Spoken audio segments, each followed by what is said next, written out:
नहमदुहु व नसल्ली अला रसूलिल करीम अम्मा बाद फ़ाउज़ु बिल्लाहि मिनश शैतानिर रजीम बिस्मिल्लाहिर रहमानिर रहीम।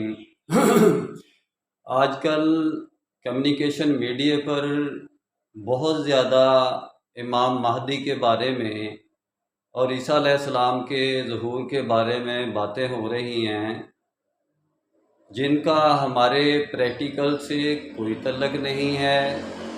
प्रैक्टिकली हमें रसूल उम्मत पर गवाह है और उम्मत लोगों पर गवाह है। और अल्लाह ताला ने कुरान में फरमाया है कि हवल्लाज़ी अरसला रसूलहु बिलहुदा, मैंने रसूल को हदायत के साथ भेजा, व दीनिल हक़ के और दीन हक़ के साथ भेजा, लियुज़हिरहु अलद्दीन कुल्ली, ताकि ज़ाहिर कर दे तमाम अदियान बातिला पर कि ये हक़ के साथ है और हदायत के साथ है। लेकिन हम हक़ के साथ भी ज़ाहिर नहीं कर रहे, हदायत का अमल भी नहीं ज़ाहिर कर रहे, जिहाद भी कर रहे हैं, ज़कात भी इकट्ठी कर रहे हैं। मुशरिकीन को चाहे जितना वलौ करिहल मुशरिकून को जितना भी नागवार गुजरे, ये मोहम्मद रसूलुल्लाह सल्लल्लाहु अलैहि वसल्लम को भेजने की 3 आयात यही इसी शक्ल में कुरान पाक में आई हैं। तो इसमें ना ईसा का जिक्र है, ना इमाम महदी का जिक्र है। अगर हम ग्राउंड रियलिटी पर इमाम महदी की तरफ आएँ तो इमाम एक वक्त में पूरी दुनिया में जो इमाम शरई होता है एक होता है। तो हमारे मुस्लिमीन के अभी तक 4 इमाम हुए हैं, अबू बकर, उमर, उस्मान और अली।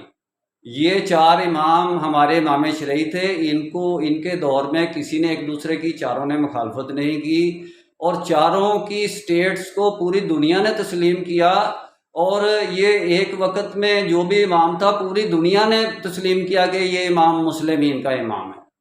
और उसको मैं इमाम नहीं बनता कि जो घर बैठे ही 11 इमाम पूरे कर लिए तो 12वां भी बना लिया, 12वें के इंतज़ार में बैठे, कई ने 12वां भी बना लिया। यानी कि गौहर शाहियों ने तो 12वां वो इमाम महदी बनाया उसको, गौहर शाही को, तो वो दावा किया उसने इमामत का कि मैं इमाम महदी हूँ। तो उसके बाद यानी कि वो वफात पाते वक्त क्या वसीयत कर गया कि मैं दोबारा भी आऊँगा। यानी कि ये 2 नंबर और जालसाजी के जो इमाम हैं, इनके पर कोई पाबंदी नहीं आगा खान इस्माइली। यानी कि ये इमाम शरई की वैल्यू नबी जितनी होती है, रसूल जितनी होती है, लेकिन हम उसको नबी या रसूल कहने की इजाज़त नहीं है इस्लाम में। इमाम शरई किसको कहते हैं? मोहम्मद रसूलुल्लाह सल्लल्लाहु अलैहि वसल्लम भी इमाम शरई थे।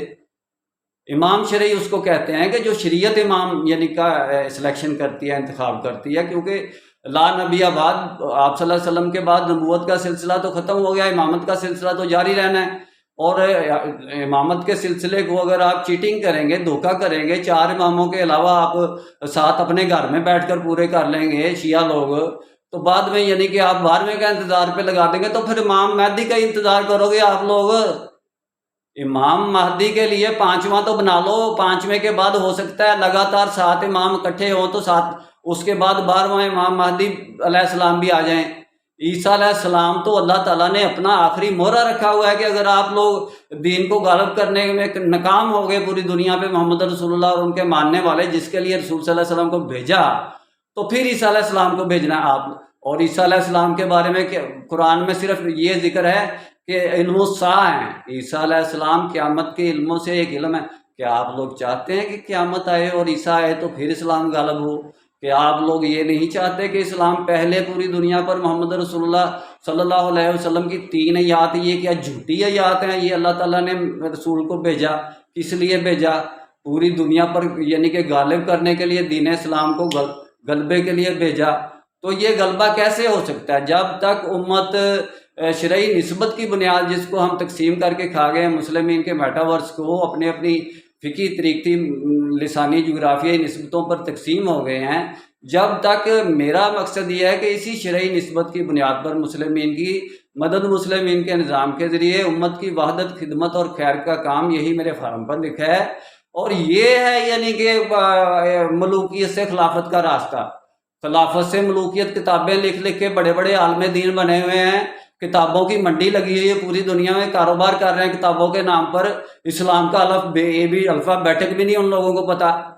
وہ پرانی ہسٹری کے اوپر بحث کر رہے ہیں، بنو امیہ کی، بنو عباس کی، اور خلافت ملوکیت میں کیسے بدل گئی۔ بھئی آپ لوگ امامے لگتے ہو، خلافت ملوکیت کیسے بدل گئی؟ جو امام شرعی تھے، آپ صلی اللہ علیہ وسلم نے فرمایا ہے میرے صحابہ کا دور سب سے بہترین دور ہے۔ بھئی جب آپ صلی اللہ علیہ وسلم نے فرما دیا کہ میرا دور سب سے افضل دور ہے، اس کے بعد صحابہ کرام کیا، اس کے بعد آگے ایسے ایسے گریجولی دور اچھا نہیں ہوگا، تو گندے دور والے ان کو کیوں باتیں کرتے ہیں ان کے خلاف؟